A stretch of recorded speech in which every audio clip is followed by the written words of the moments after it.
After taking elevatED and applying the knowledge that I received there into the classroom, I noticed that I got a really good response from students and much higher retention rates. It's a very unique pole fitness training in that it's very comprehensive. It covers all anatomy, more detailed than any other training I've ever taken. It's 2 days, plus there's a day of extra lecture.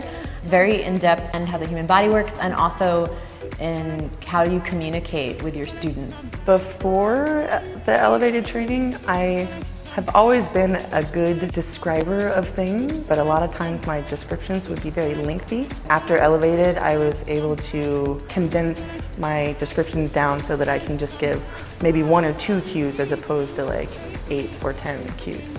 elevatED training has really helped me, especially in my warm-up. It's made me be more effective in when to use my verbal cues, my non-verbal cues, my tactile cues, and I think that my warm-up has become much more comprehensive and accessible. After I took the training, I thought more about how I was teaching, why I was doing what I was doing, warming up the muscles that were actually going to be used, making sure you hit all points of the body throughout the course of the class, and really making it an experience for your students. I feel like I can deal with a much wider range of circumstances. If I have somebody in the classroom who is a lower level and somebody who's a higher level, I'm able to challenge them both at the same time. They bring you through every element of running a studio, from how to set up your poles, to how to greet the students, to how to spot them. It covers every element of what you need to be a successful pole instructor. I would highly recommend elevatED training to anyone that wants to become a better pole instructor. There's a lot to teaching, more than just knowing the moves. You have to really know how to communicate the moves that you learn and do it in a safe environment, and there is a lot of skill and training that goes into that, and elevatED does that great.